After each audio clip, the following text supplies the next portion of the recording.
Hello everybody. Today I have 3 quick tips on how to photograph fireworks.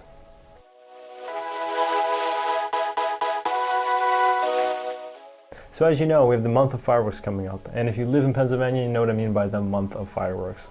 Anyways, it's best to get ready and be able to get some pictures of these fireworks that you can share with your friends and that you'll love as well. Alright, so tip number 1. One of the most important things you can do is give yourself a stable surface. Now ideally a tripod would be great for this, and tripods can work with smartphones, point and shoots, larger cameras, but if you don't have one of those, you could use almost anything, even if it's a little less ideal. Even something like a folding chair, a rock, a bench, anything where you can still get a nice view of the sky.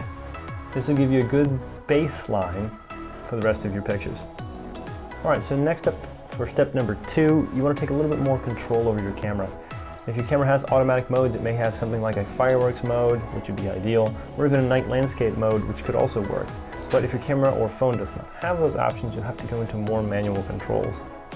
Now, if you're somewhat familiar with manual controls, you're going to want to have a longer shutter speed and a lower ISO. So ideally we want to be at ISOs like 100 or 200, keeping it low, and have shutter speeds anywhere from 2 seconds to 8 seconds.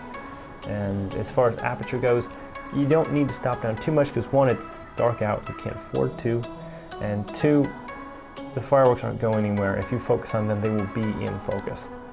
So once you have it all set up, you're going to want to do a little bit of trial and error. That's why I gave you a range of 2 to 8 seconds, depending on the fireworks that are going on. If they're fast fireworks, low in the sky, big, huge ones, different shutter speeds will work better for different fireworks depending on the situation and depending on how you have your settings set. So definitely use some trial and error and use your best judgment to get the best pictures. Alright, so tip number 3. And this is one of the most useful ones, and it's also very, very simple. You want to have some type of shutter release or delay. Most cameras have a delay, 2, 5, 10 second delay, phones as well. This is important so that when you press the button or on the back of your screen of your phone, there's no shake introduced in your picture, so that the foreground's not all shaky, the fireworks aren't all blurry in the sky, because that would defeat the purpose of everything we've done so far.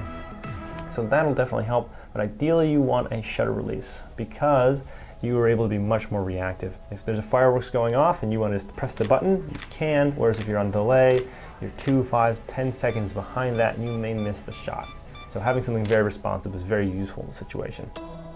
Alright, so I have one last bonus tip for you, and that's focus. Right? Sometimes it can be really hard to achieve focus for fireworks because beforehand, or even during, it's very, very dark.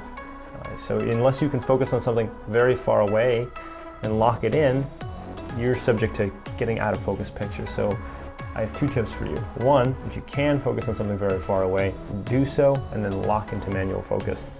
And if you cannot, wait for first firework to go off, focus on that in the sky, then lock into manual focus. Now if you don't want to do either of those, the last thing you can do, if your camera has it, is put it into manual focus and focus all the way to infinity. The little sideways 8 symbol. This is roughly where you need to be, and you won't need to change your focus during the entire event because the fireworks aren't moving. So once you've achieved good focus, you can leave it there, unless you're trying a different composition, of course. Alright, so I've given you a lot to consider, and I hope it's really useful to you. But if you're not familiar with everything I talked about today, I've got great news. In only a few days, we have an awesome class coming up before the month of fireworks to really hone in your skills. So if you're interested in that, the link is down below. If you have any questions, leave comments below. Have a great day.